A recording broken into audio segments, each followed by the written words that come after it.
Hello, and so we reach the end of First John chapter 1 in Greek.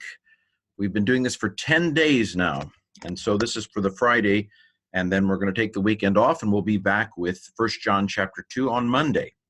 As usual, if you are somewhat proficient in Greek, see if you can go ahead and translate 1 John 1:10 with just the text that is in front of you. Okay, how'd you do? Let's go ahead. So if we should say, now this hopefully is getting familiar to you because we've seen it a lot. If we should say that, a noun clause, not have we sinned. If we should say that we have not sinned, a liar we are making him, and the word of him is not in us. Okay, so that was the kind of, for those of you who are just in and out, that's the verse. Now let's look at the translation in a little bit more detail. So again, we have this if part, the beginning of the protasis. If we should say, hopefully these are very familiar to you by now, and that you can parse it and all those things really snappy. If you're not at that point, take special emphasis today on our grammar part to memorize these forms. If we should say that we have not sinned with the result of having sin continuing. This is a perfect tense, as we'll see in the next slide. And so the kappa alpha being the key. So the perfect tense, the key to the perfect tense is that you're talking about something that is completed in the past, but the result has continued into the present.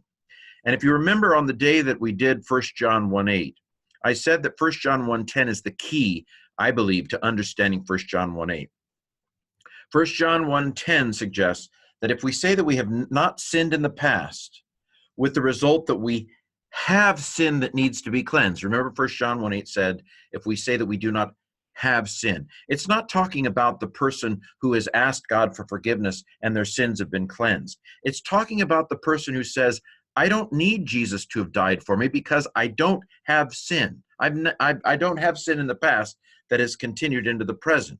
So it's talking about the docetist who says, Jesus doesn't need to have become flesh for me. Jesus didn't have to have died on the cross for me. I don't need forgiven. I'm okay. I don't have sin. And so 1 John 1:10 gives us a fuller picture behind 1 John 1:8, I believe. So if we should say that we have not sinned with the result that I have sinned now, as not that I'm continuing to sin, not that if we say that we don't practice sin, that's not what it says, but that I don't have sin as a result of the completion of sin in the past. If we say that, then we are making him a liar. A liar we are making him, and his word is not in us. The word of him is not in us. Okay, so there's the translation. Now let's go for the throat of the grammar. So again, you should be able to generate the bullets under here on your own by now. What am I going to say about on? I'm going to say that it introduces a conditional clause and that we are in the protasis, the if part of the condition. Okay? And I also, because of the on, the other condition is a.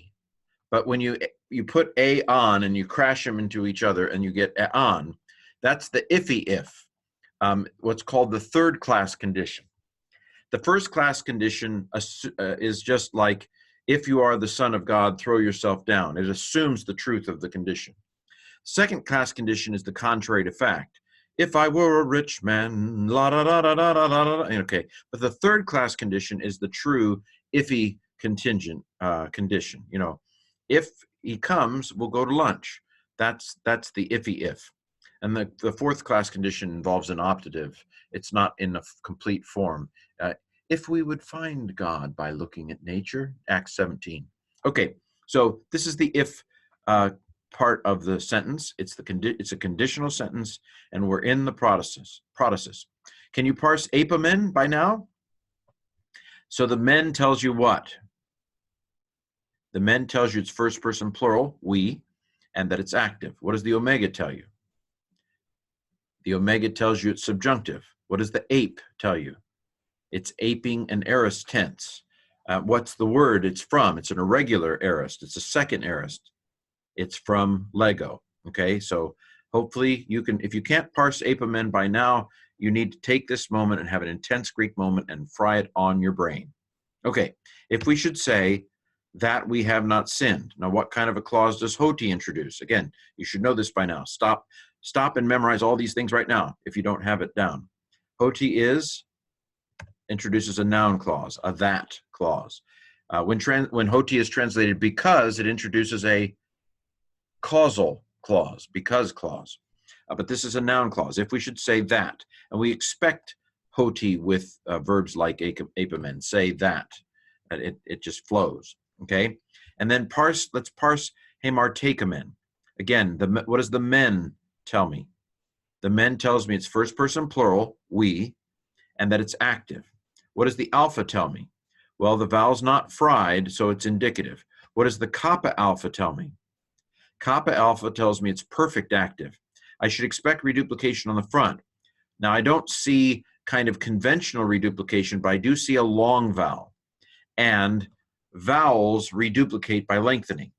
Vowels augment by lengthening, and vowels reduplicate by lengthening. So this is a first-person plural, active, indicative, perfect from hamartano, and the alpha has been lengthened for the reduplication, okay? Continuing on our way. A liar we make him. Now I'm in the apodosis. This is the then part of a conditional statement. So a liar we are making him. Can you parse poiumen? Men is first person plural, we. It's active. There's no frying. There has been a crash here. There's the police line. But it's the frying of it's not a frying. It's the crash of a contract verb poi-e-o. And the e has crashed into the omicron connecting vowel. And when epsilons and omicrons crash, they form ooh. Look what you see here. So this is first person plural. It's active. It's indicative. It's present because nothing's done to it. It's just crashed. Great. And then lastly, there's nothing too interesting. The word of him is not in us. Okay, so that's the grammar bit, which brings us to the can you pronounce the letter? Do you know what the letters are, and can you pronounce them part? And then we'll be done with 1 John 1. Okay, eon, we've seen this many times. Epsilon, alpha, nu. Epsilon, iota, p, omega, mu, epsilon, nu. Can you say it? Apomen, if we should say. Omicron with a rough breathing mark.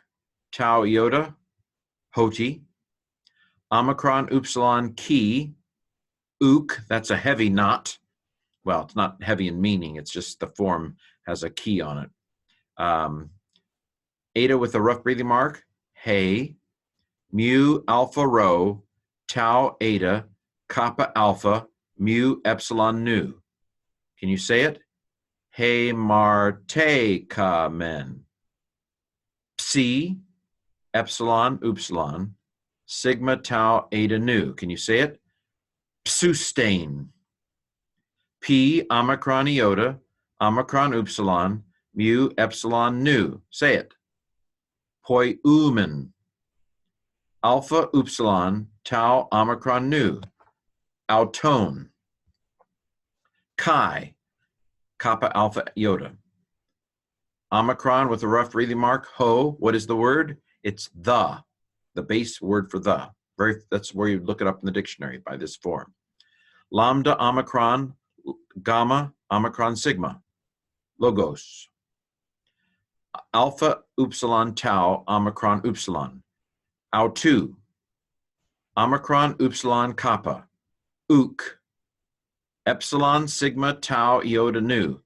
Estin. You've seen that quite a bit. What does it mean? He, she, or it is. Epsilon nu, n. Seen that a lot. What does it mean? In. Eta with a rough breathing mark. Hey, mu, iota, nu. Hey, min, to us, or in us. Okay, so we say the whole verse, and it's like this. Ean apomen hoti uk hamartakemen. Psustain poiumen auton. Kai hologos autu uk estin en hemin. And there you have it. 1 John chapter 1. We will see you, Lord willing, on Monday with 1 John chapter 2.